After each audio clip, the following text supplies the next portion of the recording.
Fala aí, galerinha, bom dia, boa tarde, boa noite a todos e todas. Vamos entender agora como a glicose, como o carboidrato consumido por meio da nossa dieta é responsável pela síntese de ácidos graxos, principalmente nas células hepáticas, nas células do fígado, mas também outras células produtoras de ácidos graxos, como o tecido adiposo, beleza?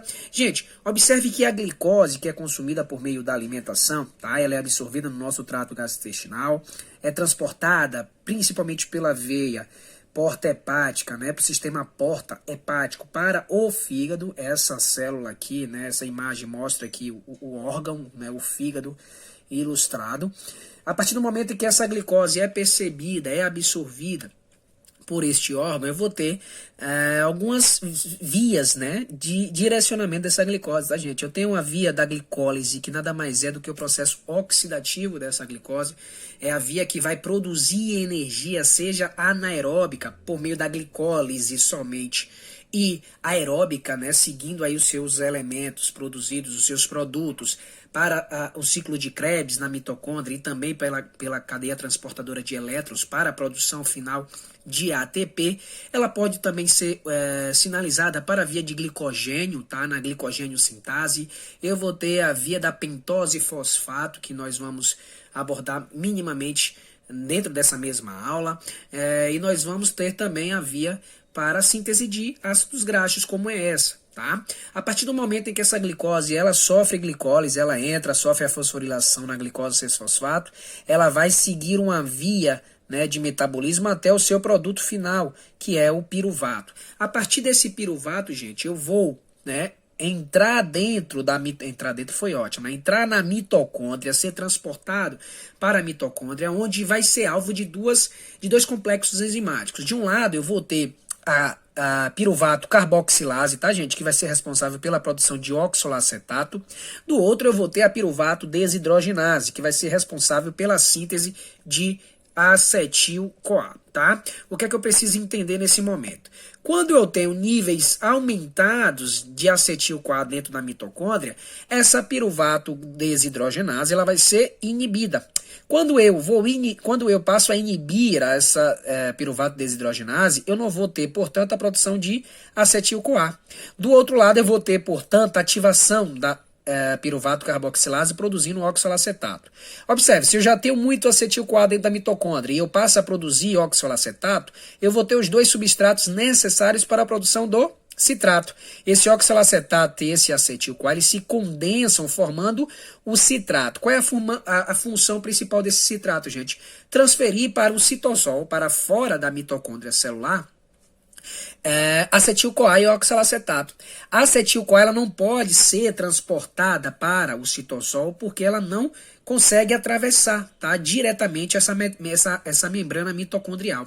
Quando esse citrato chega no citoplasma celular, gente, ela vai sofrer ação de quem? Da citrato liase. É uma enzima que está aqui implícita, tá, gente?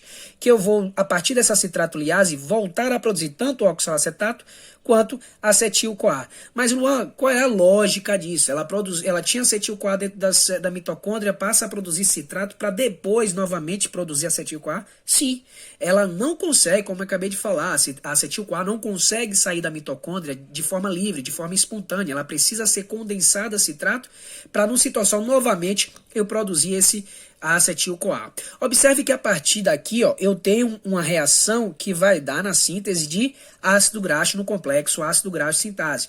Antes disso, gente, essa acetil-CoA ela vai sofrer ação da acetil-CoA carboxilase. Essa acetil-CoA carboxilase ela converte a acetil-CoA em malonil-CoA. Essa enzima, gente, ela tem como cofator, né, enzimático a vitamina B7, a biotina. Observe que as vitaminas do complexo B elas apresentam importante função no metabolismo dos macronutrientes, carboidratos, proteínas e lipídios. Aqui nós temos um exemplo prático, tá? Sem quantidades adequadas, sem a disponibilidade de vitamina B7 nessa reação, eu não vou convertir acetil-CoA em malonil-CoA. Vamos lá, eu tive um probleminha aqui, mas voltando. Essa molécula de malonil-CoA, ela é doadora imediata, gente, de duas moléculas de carbono, duas unidades, né, de carbono, que serão adicionadas à cadeia de ácido graxo, que vai estar em formação aqui, ó, no complexo ácido graxo sintase. A gente sabe que a produção do ácido graxo ela acontece com a incorporação de 2 em 2 carbonos, né, de 2 em 2 átomos de carbono para a produção. Por exemplo, nessa imagem aqui eu tenho a produção do palmitato.